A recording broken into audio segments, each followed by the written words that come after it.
Hello, everyone, and welcome back. I'm Nora. And I'm George. Hello, everyone. How are you today, George? Motivated, actually, for once. Motivated? That's a new one for a Monday, honestly. I know, right? I even made a whole list this morning. A list of what? Goals. Big goals. Learn English fluently. Get fit. Read more books. That's a lot for one Monday morning. I know. By lunchtime, I had already given up on all three. All three already. Yes. Big goals always feel exciting, then suddenly impossible.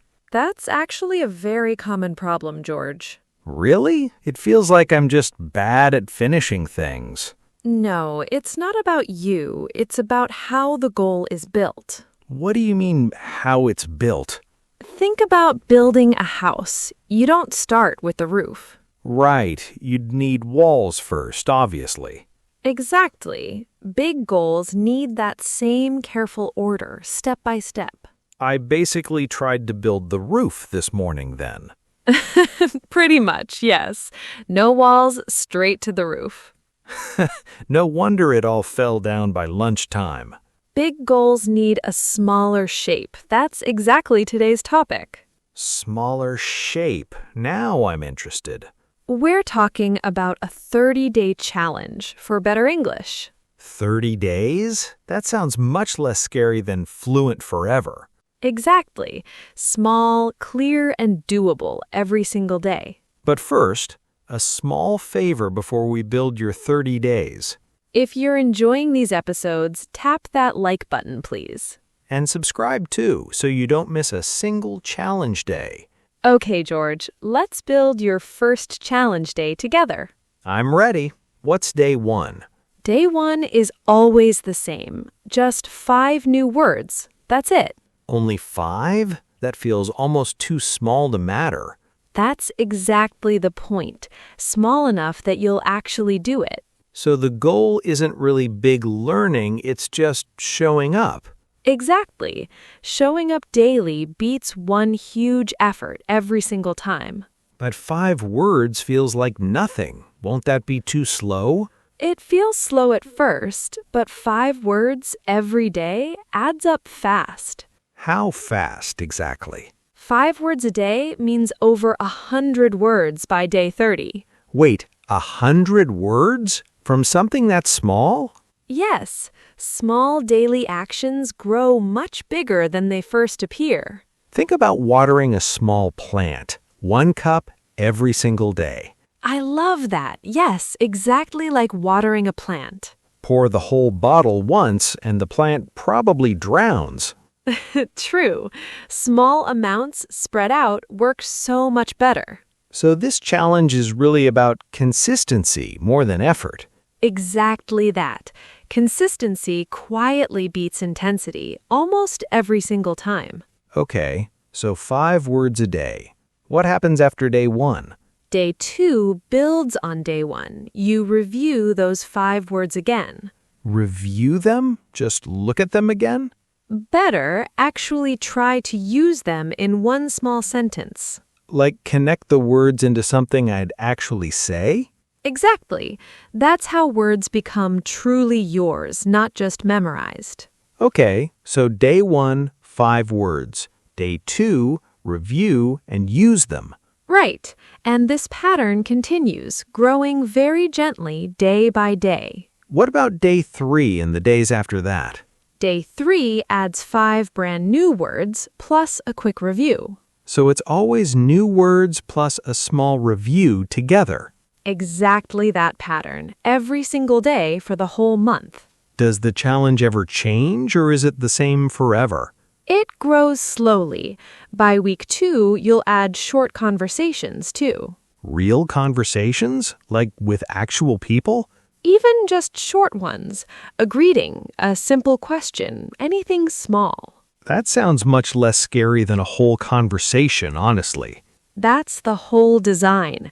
Everything grows slowly, never all at once. What happens around the middle of the month, though? Ah, George, that's where something really interesting happens. Interesting how? Around day 15, most people hit a wall, a very specific one. A wall, like motivation just disappears? Exactly that. The excitement fades and the days start feeling repetitive. That's basically what happened with my goal list this morning. I know, but there's a small trick for exactly that moment. Now I really need to know that trick. It's simple, but it makes a huge difference around that halfway point. Simple tricks keep surprising me today, apparently. You'll get it very soon. It might just save your whole challenge. So, George, the trick for day 15. Yes, tell me everything. You look back, not forward. Look back? On day 15, you stop and count. How many words do you know now that you did not know 2 weeks ago? Oh, so instead of thinking about 15 more days to go, You see how far you have already come. that changes everything. Your brain sees progress instead of distance. Exactly. Progress is fuel. Distance is discouraging. Progress is fuel. I am writing that somewhere. Most people quit challenges because they only look forward.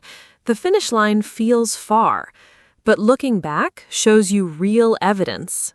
Evidence that you are not failing, you are building. Perfectly said. Okay, so week 1, 5 words a day. Week 2, words plus short conversations. What about week 3? Week 3 is where it gets really interesting. More interesting than week 2? Week 3, you start describing things out loud. Describing things? You look around the room. You say what you see, in English, out loud. Like, the cup is on the table, the window is open. Exactly like that. Simple sentences. What you see right now. That sounds almost too easy. Try it for 2 minutes and tell me it feels easy. Fair point. Your brain is connecting words to real objects, real life. That is how language actually sticks. Not just memorizing, but seeing and saying at the same time. Yes, that combination is very powerful. Sticks. Everyone, when something sticks, it means you remember it. It stays in your memory, like a word that sticks. Good one, George. What about week 4, the final week? Week 4, you tell stories. Stories? Like make them up? Simple ones about your own day. What did you do this morning? What did you eat? Where did you go? So past tense now. Yes, you have built the vocabulary, you have practiced describing, now you put it all into a story. Like, I woke up late, I had coffee, I made a list of goals and gave up on all of them. Perfect. That's a real English story right there. A sad story, but a real one. The best stories usually are a little sad. So the 4 weeks build on each other. Words, then conversations, then describing, then stories. Like building a house. Foundation first, then walls, then the roof. And I tried to start with the roof this morning. You did, but now you have the blueprint. Blueprint, everyone. A blueprint is a plan, like a drawing of how something will be built. Now I have the blueprint for my English. George, one question. What if someone misses a day? I was about to ask exactly that. You will miss a day. I will? Almost everyone does. Life happens. You're tired, you forget. It's completely normal. So the challenge is over? No, missing 1 day means nothing. Missing 2 days in a row, that's where you have to be careful. Why 2 days specifically? 1 missed day is an accident. 2 missed days starts to become a new habit, not practicing. Oh, so the rule is never miss twice. Never miss twice. That's the only rule that really matters in this challenge. Simple enough to remember. And on the day you come back after missing, do not try to catch up. Just do that day's task. Nothing more. Do not punish yourself by doubling the work. Exactly. That just makes returning feel harder next time. This challenge is starting to feel very human, very realistic. Because it's designed for real people, not perfect students. Real people who make goal lists and give up by lunchtime. Exactly those people.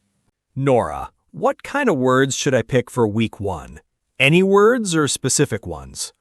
Pick words from your own life, not from a textbook list. My own life. What do you do every day? What do you eat? Where do you go? Start there. So if I drink coffee every morning... Learn words around coffee. Cup, hot, bitter, morning, enjoy. Words I will actually use, not words that just sit in my head doing nothing. Exactly. Unused words disappear. Used words stay. Unused words disappear. Everyone. This means if you learn a word but never use it, your brain forgets it. Use your words or lose them. Perfectly explained. I learned many very official words in school. I have used approximately 0 of them in real life. Because they were not connected to your world.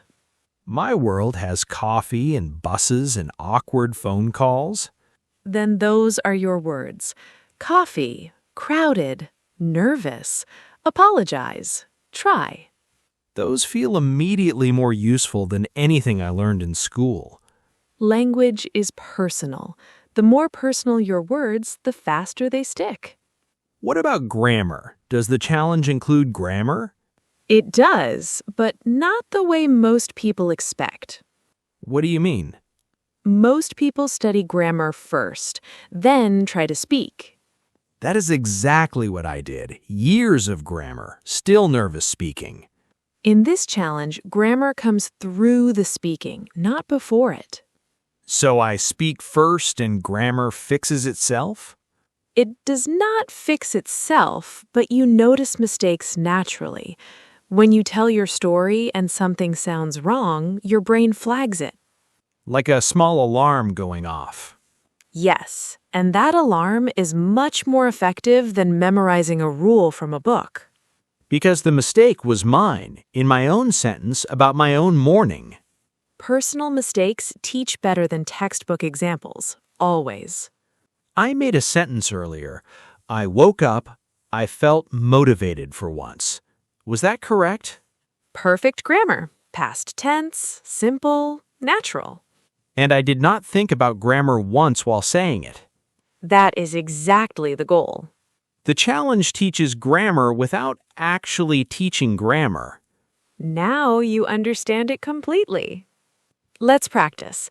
George, tell me what you did this morning. Past tense, small sentences. Go. Okay. I woke up. I felt motivated for once. Good. Keep going. I wrote big goals. Then I looked at them. Then I felt very tired. Honest and grammatically correct. Then I came here, and now I have a blueprint and a 30-day challenge. George, that was a complete English story. Past tense, real sentences, real meaning. It felt natural, actually. Because you were not translating, you were just telling. There's a big difference between those two things.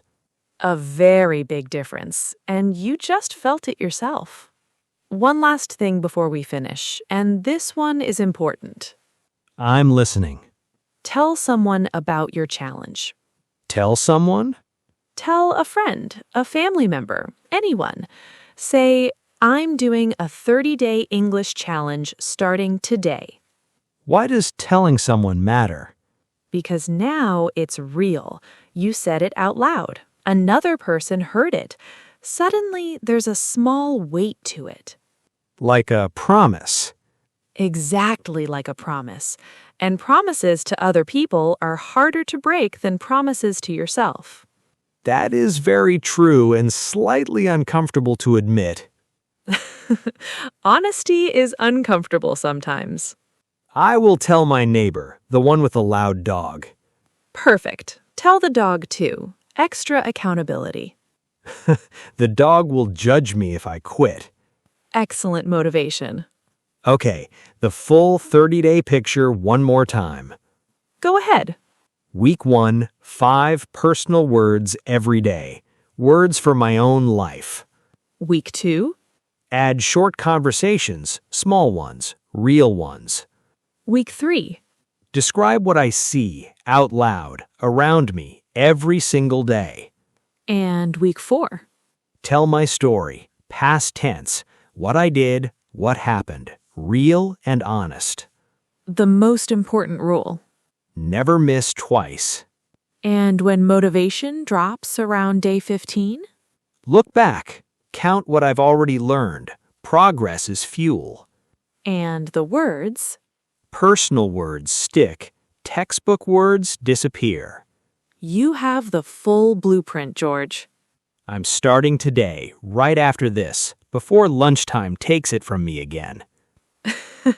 That's the spirit. If you're starting this challenge today, tell us in the comments. Write day 1. Write your 5 words. Write anything in English. We would love to see it. And share this with one friend who needs a push to start. See you next time, everyone. Keep practicing. Bye.